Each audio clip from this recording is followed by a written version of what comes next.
हमने वक्री ग्रहों पे विस्तृत चर्चा की थी, और जो एक सीक्वेंस हमने निर्धारित किया है, उस सीक्वेंस के तहत अब भी हम ग्रहों के बलवान और बलहीन होने की प्रक्रियाओं को, उनकी स्थितियों को के संबंध में समस्त चीजों का विचार हमने विस्तृत रूप में किया, उतना किया जो आज हमको जितना जरूरी है। उससे आगे का जो है हम कालांतर में आगे उस पर और एडिशन करते चले जाएंगे। एक विशेष परिस्थिति होती है वक्री ग्रह, जो प्राय व्यक्ति उनका जब एनालिसिस करता है तो कहीं थोड़ा सा संशय में होता है या संदेह हो जाता है उसको, या वो प्रॉपर चीज को या प्रॉपर प्रिडिक्शन नहीं कर पाता है ना। तो मैंने आपको बहुत अच्छी तरह ये बताने का प्रयास किया था कि वक्री ग्रह जो है वो इच्छा प्रधानता बना देता है, आदमी को तमो प्रवृत्ति उत्पन्न कर देता है, तमोगुणी हो जाता है, आदमी की पाने की प्रवृत्तियां अधिक हो जाती हैं। वो सारी स्थितियां मैंने आपको क्लियर की थी। उसी परिप्रेक्ष्य में मैं आपको एक दो बात और बताना चाहूंगा। जो आम धारणाएं हैं कि वक्री ग्रह जो है, हर आदमी क्या सोचता है कि वक्री ग्रह जो है वो उल्टा चलता है। वो मैंने आपको स्पष्ट की सारी स्थिति। जहां तक दृष्टियों का संबंध आता है तो दृष्टियां उसी प्रकार कार्य करती हैं, है ना, जिस प्रकार मार्गी रहते वक्त ग्रह की करती है। उसमें किसी भी प्रकार का संदेह नहीं उत्पन्न करना चाहिए। एक और स्थिति है कि कई लोग कहते हैं कि वक्री ग्रह जो है ना पिछले भाव के परिणाम देता है। ऐसा ऐसा कई कई विद्वानों का ऐसा मत है और वो इसको मानते भी हैं। जहां तक ज्योतिष शास्त्र का संबंध है, प्रसन्न भैरव में यह जरूर वर्णन है कि गुरु और मंगल ये जो है वो पिछले भाव के परिणाम देते हैं। अन्य के संबंध में ऐसा कोई वर्णन नहीं है, वो भी प्रसन्न के संबंध में ही है। हाँ, ये एक स्थिति बनती है जो बिल्कुल विचारणीय है कि कोई ग्रह जब वक्री हुआ है तो उससे पहले वह जिस भाव में था क्या उससे पीछे गया है? अगर ऐसा है तो वो पूर्व भाव के परिणाम देगा। मेरी बात समझ रहे हो आप? कि कोई ग्रह अगर किसी राशि विशेष से, जैसे मान लीजिए शनिदेव अभी धनु में चल रहे हैं वक्री होकर, तो क्या वो मकर से धनु में आए हैं? अगर वो मकर से धनु में आए हैं तो व्यक्ति को विश्लेषण करते वक्त ये जरूर ध्यान रखना चाहिए कि वह मकर के ही परिणामों को प्रधानता के साथ देंगे। ये जरूर विश्लेषण करना चाहिए, लेकिन ये एक गणितीय कार्य है। सिर्फ आप कुंडली देखकर ये निर्धारित नहीं कर सकते कि ग्रह अपनी अगली राशि से पिछले भाव में आया है, यानी अगले राशि जिससे है उससे पिछली राशि में आया है। ये सिर्फ देख के ही आप वर्णन नहीं कर सकते। जैसे वर्तमान में शनि देव वक्री चल रहे हैं, तो उसी राशि में वक्री हुए हैं वो। तो अब इसमें ये सवाल नहीं उठता कि वो कुंभ के परिणाम देंगे या उससे आगे की राशि के परिणाम देंगे, है ना। तो कुंभ के परिणाम नहीं देंगे क्योंकि उसी राशि में वो वक्रत्व को प्राप्त हुए हैं, है ना। अगर ऐसी स्थिति होती कि मकर में रहते हुए शनिदेव अगर धनु राशि में चले जाते तो वो फिर मकर के परिणाम देते हैं। तो यह स्थिति विशेष का विश्लेषण ज्योतिषीय की एक क्लिष्ट गणना है। अगर सक्षम है तो व्यक्ति को अवश्य करनी चाहिए, उससे परिणाम जरूर प्रभावित होता है। जो मैंने एक विशेष स्थिति बताई आपको, इस विशेष स्थिति में, है ना, ये बिल्कुल आप मध्य नजर रखें। ये बात थी जो मैं आपको, दृष्टियां यथावत रहती है, दृष्टियों में कोई परिवर्तन नहीं होता। और प्रसन्न भैरव में गुरु और मंगल के संबंध में ये कहा गया है, बाकी के संबंध में वहां पे भी कुछ नहीं कहा गया, है ना। तो इन कुछ बातों का हम वक्री ग्रह का विश्लेषण करें तो हमको ये विवेचन करना चाहिए, राइट। अब सर प्रणाम। मैं, हाँ जी, हाँ कपिल जी बताइए। थोड़ा सा बोला जल्दीबाजी होगी मेरी, लेकिन सर मैं फिर भूल जाऊंगा वो क्वेश्चन। हाँ हाँ, बोलिए बोलिए। अभी आपने वक्री बोला कि कुंडली को देखकर ये पता करना उस समय मुश्किल होगा कि ये मकर से धनु में आया है कुंडली को देख के। तो सर हाँ मोटे तौर हाँ पर अगर कोई ग्रह किसी भाव के मध्य में आ गया, या हाँ तो हाँ, अगर वो, तो इसका मतलब है कि वो उसी उसी राशि में वक्री हुआ है, मोटे तौर पे तो ये बिल्कुल मान बिल्कुल। सकते हैं ना सर। हाँ बिल्कुल अगर बिल्कुल वो बिल्कुल, संधि राशि में आ गया, संधियों। हाँ बिल्कुल, संधियों के स्थान संधियों पे आ रहा है तो जरूर विश्लेषण करना चाहिए। आप बिल्कुल सही करें, बिल्कुल सही करो आप। प्राइमा फेसी अगर वो ग्रह संधियों पे आ रहा है तो जरूर वर्णन करना चाहिए, जरूर उसका विश्लेषण देखना चाहिए। बिल्कुल सत्य बात करो आप। बहुत बढ़िया। संधि भी राशि संधि की बिल्कुल बात सही मानो, राशि संधि। है। राशि संधि समझे अभी, संधि का मतलब है जहाँ पे राशि संधि होगा। हाँ, वो भाव संधि मान लो, राशि संधि मान लो, है ना। भाव भाव पलटने की बात कर रहा हूँ ना मैं। तो राशि को भी छोड़ेगा और भाव को भी छोड़ेगा, है ना। तो वो उस तरह से बिल्कुल सही करे हो आप। दोनों का आप गणना करके या देख कर ये निर्णय कर सकते हो। फिर आपको उसके डेप्थ अभी में उतरना चाहिए। अभी सर है? जैसा अभी इस समय जन्म लेता कोई बालक और शनि ग्रह हाँ। वक्री है, वो मकर से हम्म। धनु में आए हैं, तो अब हम कहाँ है मानेंगे वो धनु मकर में, की कहाँ है? नहीं, धनु में कहाँ है? कुंभ। सर एक मिनट, कुंभ धनु में नहीं है, सॉरी। हम्म। अभी मकर में ही है वो। मकर में सर, सॉरी। हाँ मकर में है, हाँ, वो और मकर में ही। ऐसी स्थिति। मकर में हाँ हाँ, अगर वो मकर से धनु तो में, आप सामान्य सामान्य विश्लेषण करो। यानी कि वो अगर से वो अति मकर बलवान से हो गए और वो अगर मकर के ही अगर से परिणाम देंगे। अगर से वो मकर से धनु में आ जाते, मान लीजिए आ हाँ जाते, तो हम बच्चे भी हाँ धनु को ही मानते। हाँ, तो ऐसी स्थिति में ठीक है, वो मकर के परिणाम भी देते। अच्छा दोनों मकर के के देते। परिणाम भी देते। हाँ, प्रधानता से मकर के देते। ओके, क्योंकि ये लेकिन सर दृष्टि एक, किससे मानते? ये कपिल जी, ये सिर्फ एक आभासी स्थिति है तो ग्रह एक्चुअल में तो उसी राशि में बैठा है, एक आभास बन रहा है। तो वो जो मेन जहाँ के कारकत्वों को ग्रहण कर रहा है, जहां वहां उसकी स्थिति है, उनके परिणाम प्रधानता से देगा। इसको अपन जब कुंडलियों का विवेचन करेंगे ना तो उसमें विस्तृत बात करेंगे, क्योंकि ये विलक्षण बात है और ये बहुत ज्यादा परिणामों को प्रभावित करती है। ठीक है ना। जी सर, थैंक यू सर। ठीक है। हाँ। अब तो मैंने आपको ये बताया कि भाव का सुबत्व और पापत, भाव का बलवान होना, बलहीन होना, किन किन स्थितियों में भाव पापी होता है, शुभ होता है, कब कब पापी होता है, कब कब बलवान होता है, कब कब बलहीन होता है। तब उसके बाद मैंने बताया कि ग्रह का शुभत्व और पापत, और ग्रह का बलवान होना और बलहीन होना। तो उसके शुभत्व और पापत्व की पांचों स्थितियां मैंने आपको स्पष्ट की। उसके बाद उसके बलवान और बलहीन होने की विभिन्न स्थितियां जो आज अब जितना हमारा जन है उसके लिए एसेंशियल है, वो मैं लगभग लगभग आपको सब बता चुका। बाकी की जो टाइम आगे आएंगी वो मैं आगे आपको बताऊंगा, लेकिन वर्तमान में इतनी ही जरूरत है ना।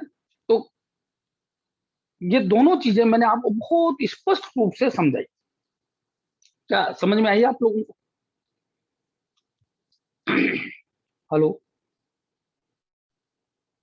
तो ये आपको जब भी कुंडली का विवेचन करने बैठेंगे आप, तो आपका जो शुरुआत होगी, आपकी जो शुरुआत होगी वो यही होगी कि मैं किस भाव का विश्लेषण कर रहा हूं, उस भाव का शुभत्व और पापत्व, और उसका बलवान होना और बलहीन होना, साथ ही उस भाव से संबंध करने वाले ग्रह, चाहे वो उसका स्वामी हो, चाहे उस घर में बैठा हो, चाहे उस घर को देख रहा हो, उसका शुभत्व और पापत्व और उसका बलवान और बलहीन होना, है ना, वो हम निर्धारित करेंगे। तदनुसार वो फल की उत्पत्ति करेगा, है ना। उसी परिप्रेक्ष्य में ये सारी बातें चली, है ना। ठीक है ना। तो अब मैं आपको उसी बात को आगे बढ़, क्योंकि ये इतना इंपॉर्टेंट है, इतना महत्वपूर्ण विषय है कि इसमें जब तक आपकी लगन नहीं लगेगी, जब तक आपको ये सब चीज देखने की आदत नहीं होगी।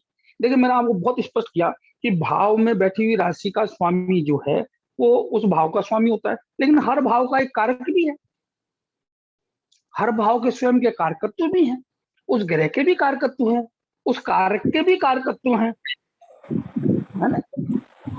तो नैसर्गिकता चाहे भावेश के अनुसार, वो सब चीजें मैं आपको बार बार बताता रहूंगा। और कुंडली जब आएगी तो और ज्यादा मैं उनको विस्तृत रूप से आपके सामने रखता रहूंगा, ताकि आपके क्या है, धीरे धीरे सबकॉन्शियस माइंड में स्थापित हो जाए। राइट। इसी क्रम को आगे बढ़ाते हुए मेरा विषय यह है, मैं ये चाहता हूं कि विभिन्न भावों के स्वामी विभिन्न भावों में जाकर क्या परिणाम उत्पन्न करेंगे, और क्यों करेंगे, और कितना मात्रा में करेंगे, और किस प्रकार करेंगे। ठीक है ना। वो मैं उस एक आपको आज कुंडली में थोड़ा घुमाना चाहता हूं। कुंडली में मैं आपको घुमाना चाहता हूँ, है ना। फिर इसको धीरे धीरे मैं बढ़ाते चला जाऊंगा। फिर उसके बाद मैं द्विग्रह, त्रिग्रह, चतुर्थ ग्रह की युति, विभिन्न चीजों का परिणाम कैसे निकालते हैं, फिर मैं उस पर आऊंगा। तब आपको आनंद आने लगेगा कि भाई धन कैसे बनेगा, कि पुत्र के संतान कैसे होगी, कि विवाह कैसे होगा, नौकरी कैसे लगेगी, फिर उस पर आऊंगा, है ना। तो आज आप थोड़ा बिल्कुल तल्लीन होकर और ध्यान से आनंद लेते हुए विवेचन सुने, है ना। बिना आनंद के, बिना लगन के, बिना एकाग्र चित्ता के चीजें सामान्यतः मस्तिष्क में प्रवेश नहीं कर पाती। तो आनंद के साथ आप इसका सुने, क्योंकि ये बड़ा ही महत्वपूर्ण, बड़ा ही जरूरी और बड़ा ही आवश्यक, बल्कि आधारभूत, अगर इंग्लिश में बात करूं, दिस इज मैंडेटरी, इनएविटेबल, अपरिहार्य है। और यहां से ही आपके ज्योतिष का प्रति जो उन्माद कह दो, या लगाव कह दो, या प्रेम कह दो, वो जागृत होगा। सबसे पहले मैंने आपको कहा था कि प्रथम भाव को लगन कहा जाता है। यह सर्वोत्तम है। क्यों? क्योंकि यहां से मेरी उत्पत्ति हुई है। लगन क्या है, मैंने आपको बहुत स्पष्ट किया, सूर्य और पृथ्वी का मिलन, जिसकी वजह से मेरी उत्पत्ति हुई। इस लगन भाव को ये केंद्र भाव भी है और ये त्रिकोण भाव भी है, तो ये शुभतम स्थान है। दूसरे शब्दों में मैं कहूं तो लगन और उसका उसमें बैठी हुई राशि का स्वामी लग्नेश कहलाता है। वही सार्वभौम राजा है, वही सर्वज्ञ है, वो वही सब कुछ प्राप्त करता है, वही सब चीजों का इनिशिएटर है, वही सीड करने वाला है। You will seed each and everything, है ना। वही उत्पन्न करने वाला है, और इस राशि चक्र से जो कुछ प्राप्त होने वाला है उसको प्राप्त करने वाला भी वही है। तो वह दरअसल में अगर बात करूं तो ब्रह्मा विष्णु महेश तीनों का रूप है। आपके लिए कोई भी चीज की उत्पत्ति का प्रारंभ, बीजारोपण, वो लगन से होगा। उस बीजारोपण के बाद उसकी वृद्धि, वो लगन लगने से होगी। और उस उत्पत्ति के बाद उसका भोग, ultimate achievement, that will also from लगन। तो सबसे मतलब यही है, जो कुछ है, जो कुछ कुंडली से उत्पन्न होना है, वो लगन लगने के लिए ही होना है। तो ये शुभतम है। क्या है? शुभतम। तो लगन में जो राशि बैठी होती है उसका स्वामी लग्नेश कहलाता है, ये हम अच्छी तरह जानते हैं। और जो राशि इसमें बैठी होती है वो उसकी स्वामी है ही। और इस लगन का कारक, स्थिर कारक कौन है? सूर्य देव। स्थिर कारक कौन है? सूर्य देव। और मैं कालपुरुष कुंडली, जैसे मैंने आपको बताया था कि कालपुरुष की कुंडली एक आधार होती है, इसलिए मेष लगन जो है, मेष राशि है, वो हमेशा लगन को इंडिकेट करेगी, है ना। जब भी आप लगन का एनालिसिस करेंगे तो आप मेष का वर्णन करेंगे। तो कौन कौन हो गए? लगन, लगन में बैठी हुई राशि का स्वामी। तो आप क्या देखोगे कि लगन जो है शुभ और पाप, बलवान और बलहीन, इन पैरामीटरों पे लाया। अब मैंने एक चीज बिल्कुल क्लियर कर दी कि लगन पापी नहीं होती, तो शुभ पाप का तो चैप्टर ही खत्म हो गया। तो लगन शुभ ही है। अब आपके उसके बलवान और बलहीन होने का विश्लेषण करना है। सिर्फ लगन लग्नेश शुभ ही है, वह शुभ ही उत्पन्न करेगा। समझ रहे हो आप मेरी बात? वह शुभ ही उत्पन्न करेगा, क्योंकि वह सेल्फ है और अपने आप को कोई भी किसी भी प्रकार की हानि नहीं करेगा, बल्कि अपने लिए सब कुछ उत्पन्न करेगा। इसको आप बिल्कुल दिमाग में स्पष्ट कर लो कि गोचर भी जब मैं पढ़ाऊंगा तो लग्नेश गोचर वश कहीं भी जाए, आपने पढ़ा कि सूर्य 3, 6, 10, 11 में अच्छे होते हैं, लेकिन लग्नेश अगर सूर्य है तो जिस भी भाव में जाएगा वहां शुभ उत्पन्न करेगा, है ना? तो आप इसको बिल्कुल दिमाग में बैठा दो, लग्न शुभ है और लगन का स्वामी सर्वज्ञ राजा है, सार्वभौम है, सब कुछ उत्पन्न करने वाला, सीड करने वाला, इनिशिएट करने वाला, उसको वृद्धि करने वाला और उसका भोग करने वाला, वो सब कुछ कौन है? लगन, लग्नेश। अब लगन का विस्तृत विश्लेषण करूं तो लगन का स्वामी और लगन का स्थिर कारक सूर्य है, तो ये तीनों का वर्णन तो आपको करना ही पड़ेगा। फिर लग्नेश जिस राशि में जाके बैठा है उस डिस्पोजिटर के बल को भी आपको विश्लेषण करना पड़ेगा, जैसे मैंने बताया। तो ये 4 बात हो गई। नक्षत्र मैंने अभी आपको नहीं बताए, है ना? तो मैं जब नक्षत्र पे आऊंगा तो लग्नेश जिस नक्षत्र में है तो उस नक्षत्र का भी आपको वर्णन करना पड़ेगा, क्योंकि वह उसके परिणामों को भी प्रधानता से उत्पन्न करेगा। तो ये 5 मूलभूत सिद्धांत है। क्या? पहला, लगन शुभ ही है। अब आपको सिर्फ क्या वर्णन करना है? बलवान और बलहीन। बाकी सब आप देखोगे कि अग्नि तत्व है, पृथ्वी तत्व है, चर है, स्थिर है, धर्म है, अर्थ है, काम है, मोक्ष है, ऊर्जावान है, उत्साही है, अकर्मण्य, आलसी है, दिवा बली है, रात्रि बली है, शीर्षोदय है, पृष्ठोदय है, मलिन है या चमकीली है, स्त्री है या पुरुष है, क्रूर है या सौम्य है ना? धातु मूल जीव में क्या है, कौन सी दिशा को इंडिकेट करिए, कफ पित्त वात में कौन से रोग को इंडिकेट कर रही है ना? मिश्रित रोग को किसको इंडिकेट कर रही है, कौन सी दिशा में को इंडिकेट कर रही है, वो सब तो आपको करने ही पड़ेंगे, वो सब तो आपको करने ही पड़ेंगे, उसमें कोई छूट नहीं है ना? ये जितने भी मैंने आपको बताया वो सब करने ही पड़ेंगे आपको, जो मैं आपको बहुत विस्तृत रूप में एक एक राशि का बड़ा विस्तृत विश्लेषण में आपको बता चुका हूं, है ना? बलवान और बलहीन आपने तय कर लिया लगन का। अब बात आती है लग्नेश की। जब लगन शुभ है तो वो भी शुभ है, चाहे पापी ही क्यों ना। मान लीजिए वृश्चिक राशि है तो उसका स्वामी मंगल हुआ, क्योंकि वो लगनेश है तो शुभ ही है। मैंने आपको बहुत स्पष्ट समझा रहा हूं कि भावेश के अनुसार प्राप्त शुभत्व और पापत्व की प्रधानता होती है बजाय उसके नैसर्गिक के, है ना? तो लगन तो शुभतम है, लग्नेश चाहे मंगल हो, चाहे शनि हो, चाहे सूर्य हो, वह शुभतम ही होगा। वह प्रकृतिवश तो उसकी जो प्रकृतियों का वर्णन करेंगे ना वो अलग बात है, लेकिन वह इस पूरे 12 भावों से वह शुभ ही उत्पन्न करेगा अकॉर्डिंग टू हिज शक्ति, his power, his strength. Clear?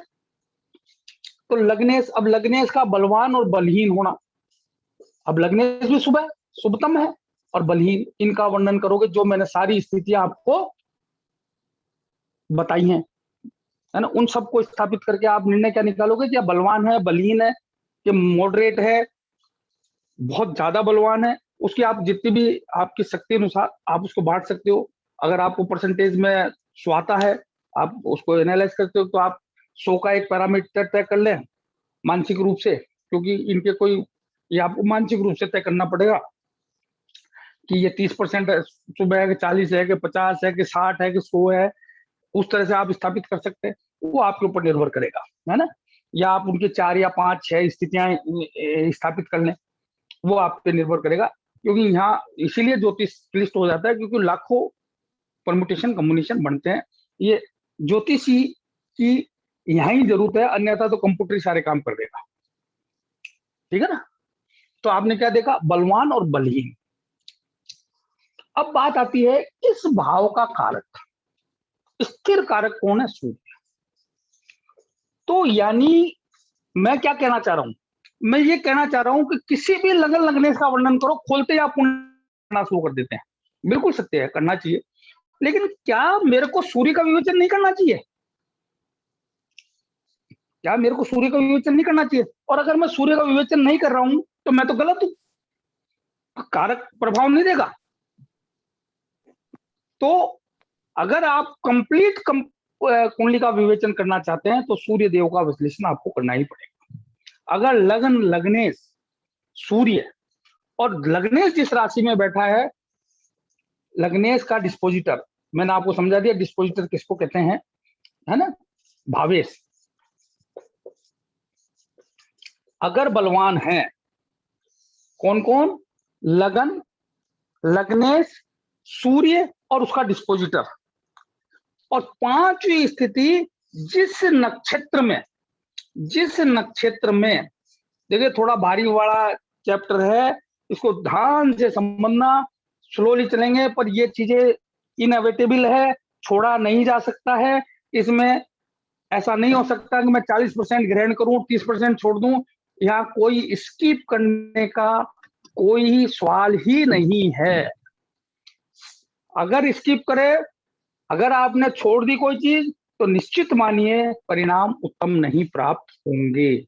और चूंकि हम इनिशियल लेवल पे हैं, हमको ये आदत डालनी पड़ेगी कि हमको पूर्णता को प्राप्त होना है। स्लो चलें, धीरे चलें, लेकिन पूर्णता के साथ चलें। एक भी स्टेप अगर रखा है तो इतना सॉलिड हो कि वो पूर्ण परिणाम दे, है ना। थोड़ा अभी आपको वजन आएगा, थोड़ा आपको कंसंट्रेट होना पड़ेगा, थोड़ा सा पुराने वीडियो को सुनना पड़ेगा, कुछ कुंडलियां खोलकर उनका विवेचन करना पड़ेगा, है ना। आपको एक एक चीज को स्थापित करनी पड़ेगी। It will take time, but it will also create interest in you. और आपको है ना विशेष अनुभूति होगी, मैं आपको वादा करता हूँ।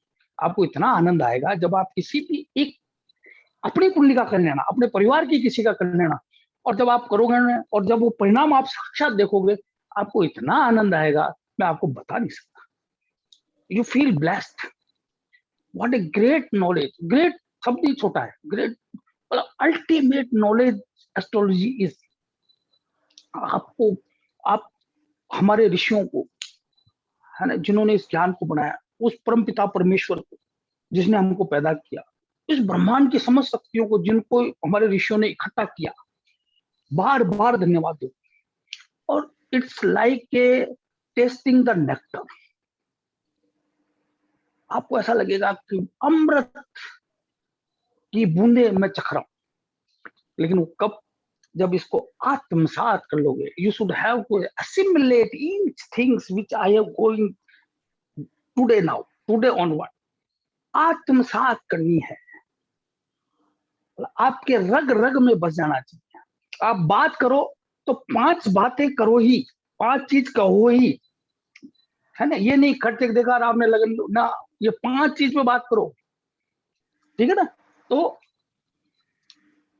पांचवा, जिस नक्षत्र में लग्नेश बैठा है,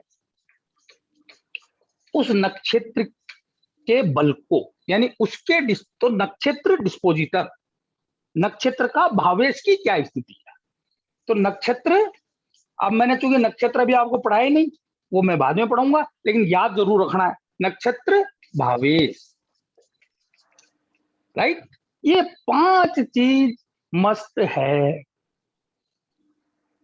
ये 5 परिकल्पनाओं को, 5 आधारों को आप घूमते हुए, खाते हुए, पीते हुए अपने मन में कम से कम अगले 7 दिन तक 108 की माला ले लें। 108 की माला, 11 माला रोज का नियम बना है, 7 दिन तक। जब तक आप इनको जैसे माला जपते हैं उस तरह नहीं जपोगे, कोई कोई चीज आपसे स्किप हो जाएगी और आनंद पूर्ण नहीं आएगा। और पूर्ण आनंद के बिना तो फिर आनंद ही नहीं, है ना। हमको पूर्ण आनंद लेना है। क्या मेरी बात समझ में आ रही है? नक्षत्र का बता दो, सेवा नक्षत्र का बता दो कि आवाज आपकी आनी है मुझे इससे, सही। हाँ बिल्कुल बिल्कुल, मैं रिपीट करता हूँ। जिस नक्षत्र में लग्नेश बैठे हैं उस नक्षत्र स्वामी की क्या स्थिति है, जैसे डिस्पोजिटर का वर्णन करते हैं ऐसे नक्षत्र डिस्पोजिटर कहलाता है। मैं मान लीजिए लग्नेश हुए मंगल, लग्नेश हुए मंगल, और मान लीजिए वो मंगल की राशि में बैठे हुए हैं 3-20 के, तो केतु के नक्षत्र में हुए, तो उन केतु देव की क्या स्थिति है? चलो केतु देव तो मैं उनका कोई राशि नहीं होती, मान लीजिए वृषभ राशि में बैठे हुए। अब वृषभ के जो नक्षत्र कौन कौन से हैं? भरणी, भाई अश्वनी भरणी तो चले गए किसमें? मेष में। तो कृतिका, कृतिका के 2 टुकड़े होंगे, होंगे ना, एक चरण तो चला जाएगा मेष में और 3 चरण किसमें रह जाएंगे? वृषभ में। तो मान लीजिए कृतिका इसमें मंगल 16 डिग्री के है,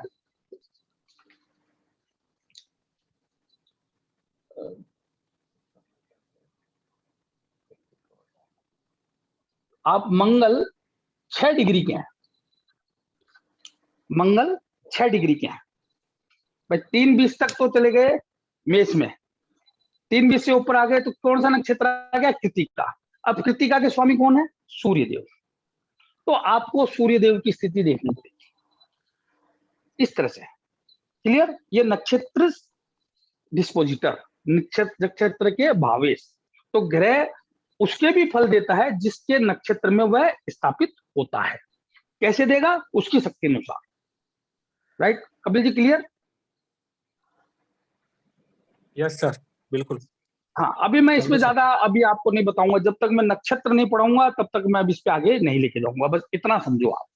पर इनको सभी व्यक्तियों को माला लेनी है, माला लेकर 11 बार माला निकालनी है। अब समय आप देख लें, सुबह निकालेंगे। और आपको क्या निकालना है? सबसे पहले मैं जो है वो भावेश को देखूंगा, उसके बाद भाव में बैठे हुए कारक को देखूंगा, उस राशि को देखूंगा, है ना, डिस्पोजिटर को देखूंगा और नक्षत्र डिस्पोजिटर को देखूंगा। इसको ऐसे आपको अपने शब्दों में लिखकर और माला निकालनी है, इसको नहीं भूलना है अगर आपको लाभ प्राप्त करना है तो। क्लियर? हेलो, कोई नए स्टूडेंट कुछ बताना चाहेंगे? पंचम से पंचम, हेलो, मैं एक बार फिर रिपीट करता हूं। भावात भावम सिद्धांत का आशय ये है कि जो वह भाव है उसकी सीमा उसके उसी नंबर पे स्थापित है। तो आप जब उस भाव का विश्लेषण कर रहे हैं तो उस सीमा तक जाकर विश्लेषण करना है। जैसे लगन पहला भाव है तो पहले से पहला तो लगन ही होगा, पहले से पहला लगन ही होगा। अगर मैं मान लीजिए धन भाव का विश्लेषण कर रहा हूं तो लगन से दूसरा है, तो मेरे को अगर पूर्ण रूप से धन की विश्लेषण करनी है तो द्वितीय से द्वितीय, द्वितीय से द्वितीय, तृतीय से तृतीय, ये भावम है। द्वितीय से द्वितीय यानी भाव से भाव तक, तो द्वितीय से द्वितीय, तृतीय से तृतीय, 1 2 3, चतुर्थ से चतुर्थ, 1 2 3 4, चतुर्थ से चतुर्थ। अगर कर्क मेरा चतुर्थ है तो उसका चतुर्थ से चतुर्थ कौन सी राशि हुई? तुला, है ना। अगर कालपुरुष की कुंडली अगर मैं लेता हूं तो चतुर्थ भाव में कर्क राशि है तो मेरी चतुर्थ से चतुर्थ तुला राशि हुई। पंचम से पंचम, पंचम से पंचम यानी सिंह मेरी अगर पंचम राशि है तो उससे पंचम से पंचम कौन सा हुआ? धनु, यानी 5वें भाव से 5वां भाव। राशि नहीं पकड़नी है, भाव पकड़ना है। यहाँ राशि की बात नहीं है, पंचम से पंचम भाव, चतुर्थ से चतुर्थ भाव, छठे से छठा भाव, सप्तम से सप्तम भाव, अष्टम से अष्टम भाव। ये भावात भाव में नवम से नवम, नवम से नवम, दसम से दसम। इसलिए जब भी हम प्रोफेशन की बात करेंगे तो सप्तम की बात करेंगे और दसम की भी बात करेंगे। एकादश से एकादश, एकादश से एकादश, द्वादश से द्वादश, द्वादश से द्वादश, 12वें से 12वां। क्या क्लियर हुआ ये? हेलो, प्रेडिक्टिव आगे लूंगा, पर ये चीज तो समझ में आ गई ना? Yes sir, yes. हाँ, इसको भी आपको माइंड में रखिएगा। तो मैंने आपको क्या बताया, अभी मैं चूंकि लगन से शुरू कर रहा हूं, तो ये 5 चीजें मैं डिटरमाइन करूंगा ही करूंगा, ये आप अपने मन मस्तिष्क में बिठा लें। अब मैं इसको द्वितीय भाव के संबंध में बात करता हूं आपसे। द्वितीय भाव का मेरे को विश्लेषण करना है, तो मैं पहले सबसे पहले क्या लूंगा, कोई अनम्यूट करके बोल सकते हैं जिनको समझ में आ रहा हो, क्योंकि द्वितीय भाव तो शुभ और पाप दोनों होगा, हैं? सर द्वितीय को लगन बनाएंगे। द्वितीय से द्वितीय, मैं भावार्थ भावों पे नहीं गया हूँ, आप फिर गलती करो। हेलो, चलो मैं बोलता हूँ, द्वितीय को लगन, समझो। द्वितीय को लगन बनाएंगे। नहीं, अभी लगन नहीं बनाएंगे, अभी लगन नहीं बनाएंगे, अभी लगन वाले में मत जाइए। अभी मैं द्वितीय से दोबारा द्वितीय बता, देखेंगे। एक मिनट, बिल्कुल बिल्कुल सही कर रहे हो आप। सबसे पहले देखेंगे द्वितीय भाव का पाप, और क्या देखेंगे, फिर वो ये ना 5 चीजें स्किप कर गए ना, आप 6ठी पे पहुंच गए। 5 चीज स्किप करके किस पे चले गए, 6ठी पे।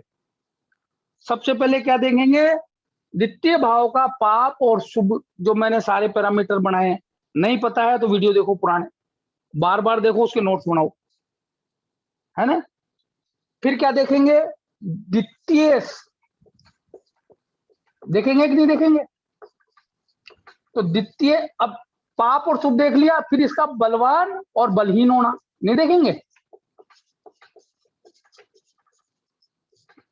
द्वितीय भाव पापी है या शुभ है, और बलवान है या बलहीन है। फिर द्वितीय पे आओ, द्वितीय पापी है या शुभ है, और बलवान है या बलहीन है। फिर द्वितीय भाव का कारक कौन है, बृहस्पति। क्या उनका विश्लेषण नहीं करोगे? तो वो दोनों चीज लगानी पड़ेगी आपको, वो बलवान है या बलहीन है।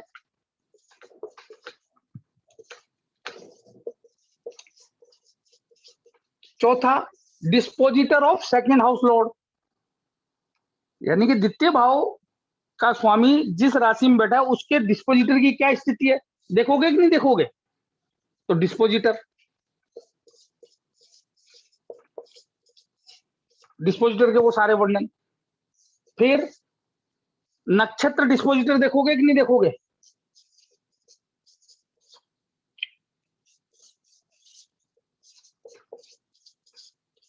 और क्या बृहस्पति के डिस्पोजिटर को देखोगे कि नहीं देखोगे? बृहस्पति का भी बलवान और बलहीन होना देखोगे, तो वो उसका भी वर्णन करोगे ना, वो सारे नियम लगेंगे इन पे।